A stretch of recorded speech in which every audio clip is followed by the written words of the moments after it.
apparently that's it. Hi guys. So my phone's telling me stuff. I am on my phone and I am in the library of my house. God, that feels so stupid. Okay, so in our new house, there's this like room right at the front of the house, and it's called the library, which I have to say it in that ridiculous accent because it's just so dumb that they have like the builder put this room in the front of the house, and it's a really small room. It's 9 by 9. Um, but I guess they were like, oh, like what can we call this room that'll make people feel really fancy? I feel like I've made it because I have a library in my house. So they called it the library.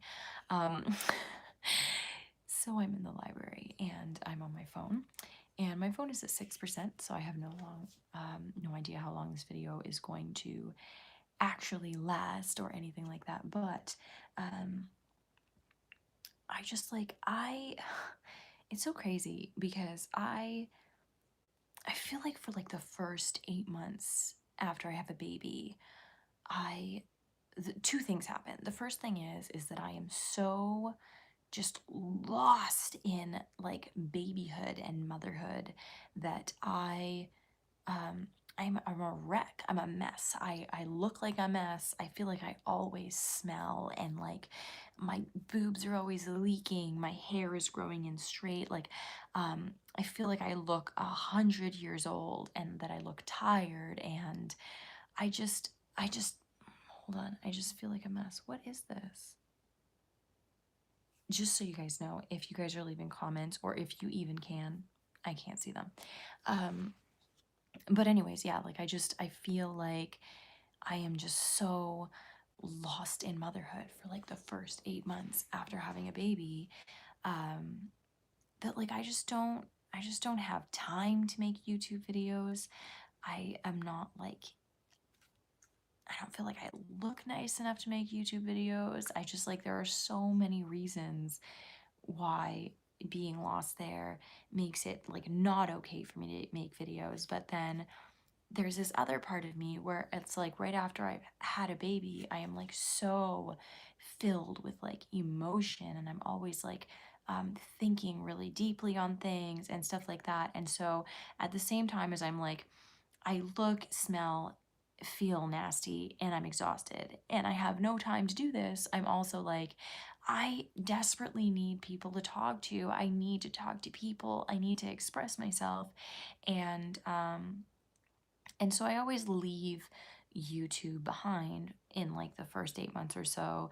And then I constantly have this feeling of like regret and dread and stuff like that for not like being on here and talking to you guys and expressing myself and just like sharing with the world like how this whole experience is of new motherhood and like experiencing motherhood over again, and just of life in general. And yeah, so basically, it just sucks. It sucks that I feel like I can't be on YouTube, and it sucks that I am not on YouTube because I want to be on YouTube. And to top all of that stuff off, like just the cherry on top of it all, YouTube took my comments away, and I don't know when I'm going to get them back or if I'm going to get them back, or if there's some kind of like process that I'm supposed to be going through in order to get my comments back, because like so many channels have their comments back and I don't. And like I've told you guys in previous videos, um, being on YouTube for me, it wasn't like to be rich or famous or anything like that, though that would have been wonderful. It would have been. And I have to say, like, sometimes when I look at other YouTubers who have made an entire living off of YouTube, but they're still living this like normal life, I'm like, what are you doing? Like, you have freedom right now. You could be doing anywhere, anything. You could be living anywhere in the world and like doing your YouTube thing and just like experiencing life, like really like doing stuff with your life. And I do think a lot of times about like how our lives would be if if my YouTube channel actually made enough money that we could just be like off doing stuff and we weren't tethered to a certain place by the fact that Alex has a job. But I am like seriously digressing here. And now I don't even remember what I was saying. Yeah, so um, when I started making YouTube videos, like I said, it was never to become rich or famous or anything like that, though making a living. And when I say making a living, I don't mean like making $1 million on YouTube. I mean like making 40 grand on YouTube, 50 grand on YouTube a year, which I have never done. I think the most money I ever got from YouTube was like $1,000 a month. And that was like way back when I was like focused on YouTube. But yeah, I mean, though that would have been nice, my point of being here was always just to like share my feelings, share my thoughts, share my life, stuff like that. And um and I feel like I got so much out of it when I could receive comments and I could talk to people and like, and I know that like some people would attest to this if they could put comments on my channel. But you know, there have been so many times that I've come on here and I've expressed a feeling of like something, you know, I feel a certain way about something, and then people have, you know, oh, I do get comments. People are making comments. That's funny. But you know what? As soon as I stop going live, they're all going to disappear because that's how it is. Every time people are able to comment on my channel, it just goes away after. It's so frustrating. Um, so I don't even remember what I was saying now. Yeah, okay. So I used to like express a thought or a feeling or something like that. And sometimes people would write back to me and they'd say, you know what, Tina, think about it this way. Maybe what you're feeling is wrong. And, you know, sometimes I'd come on YouTube a couple months later and I'd say, like, you know, a couple months ago I made this comment and then someone said this. And then I realized that they were right and they're right. And it, you know, changed my mind or changed my life or whatever. Um, and now there's just not that chance. There's not that thing that could happen, that magic of communicating with somebody that is, you know, or maybe like halfway across the world from you, but like totally gets what you're feeling or what you're thinking and is like, I can help you out with that. Um, there's no chance of that anymore because there's no comments on my channel.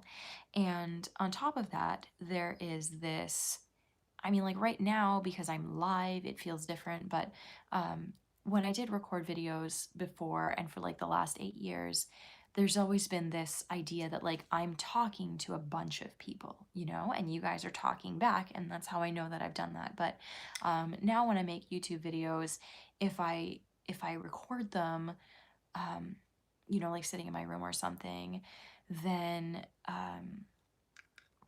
I don't know, it almost just feels like I'm talking to myself now. I'm just talking to a camera. And then I get really judgmental. I get really like, you know, like, Tina, do you really want to like put this out there? Like, no one can say anything back to you, so you've just like looked at the camera and then I judge like how I look and stuff like that. Someone just said, isn't no comments a good thing to an extent? Because some of those comments are not very nice and it's one less thing to worry about. But the not very nice comments were not something that I worried about ever. I don't know, like I I'll tell you, there's like two different things. There are like the comments that I worried about, they were never like, you're ugly or something like that. So many people on YouTube, they'd like come on my channel and be like, you're ugly, you have a big nose, you're an idiot. Stuff like that never bothered me because like why is someone saying that? Really though. Like if someone comes on here and they say you're stupid or something like that, like what basis did they have for like making that claim, and like what are they doing? I don't know, like I just, that stuff like doesn't bother me at all and like never bothered me. But um the stuff that I did, the stuff that did bother me always turned out to be things that like I would reflect on and be like, okay, I can kind of understand that. And then like the only other kind of comment that like really, really bothered me, or the only like kind of comment thread that really, really bothered me is like if I made a video about, let's say, veganism or something like that, and then some person who's done zero research and like is completely ignorant to the system of food and how food gets, you know, to your mouth. They would make a comment and say something like, if the whole world was vegan, there wouldn't be enough food for everyone. And it would make me so angry because it's like, first of all, you've done no research. If you're saying that, you have literally done zero freaking research because the animal that you ate today for dinner, it lived for 18 months before you ate it, and he lived for 18 months before you ate him, and in that 18 months he ate 20 times the food that you eat every single day, and now he's dead and you've eaten him. But all that food, that 20 times, that food that could have fed 20 humans every single day, is gone. And so, yeah, like it's just a totally ignorant comment. But people would make a comment like that. People would make a comment like that, and then and the comment didn't bother me, but the fact that it was just like a blatant lie, and then so many people who were uncomfortable by me being vegan or uncomfortable by things I said about the veganism in the video, they would all like that comment, and it would be like a top comment with like 100 likes, and everybody would be like, see, that person's right. So many people like their comment because they're smart, they're right. If everybody was vegan, there wouldn't be enough food. And then they go and like spread that false information on other videos. So those were really the only things that bothered me about having comments on videos. It wasn't like the stupid nasty comments. It was just like ignorant things that made other people on the internet who done no research think like, "Oh, I'm so smart." Someone's like, "I've never seen a live video of you." I've made so many live videos, guys. I've made live videos like during my pregnancy with James. I made live videos with Alex after my pregnancy with James. I guess there's not that many. If I can name them all on like one hand, there's not that many. But I have made live videos before. Um, but anyways, I just like, oh, I feel like I've had like so much to talk to you guys about lately. And like I said, like I never have the time, and then I always feel yucky. I always feel ugly. My hair does that thing where it grows in like actually straight. Uh, Gosh, this is long, so I'm trying to pull it out, and now it's just gonna look stupid. But it's actually straight, like it's straight hair, and then I just look for like 8 months, like I've had a bad perm, or like I had a perm and like I couldn't afford another one, so I'm just like letting it grow out. I don't know. So I like have all these like these self-conscious feelings about like how I look and stuff like that after I've had a kid. And it's not just my hair, it's like so many things. I just feel like vulnerable and ugly and old. um and then on top of all that, the walls in this house are paper thin, and that is something that like I didn't even think about before we bought a brand new house. Like we've always bought older houses, and it's like, I mean, there are pros and cons to everything. The last house that we had, it was built after the war, and after the war, um Canada sent all of their lumber away. I feel like I'm repeating myself for some reason. I'm having deja vu about saying this.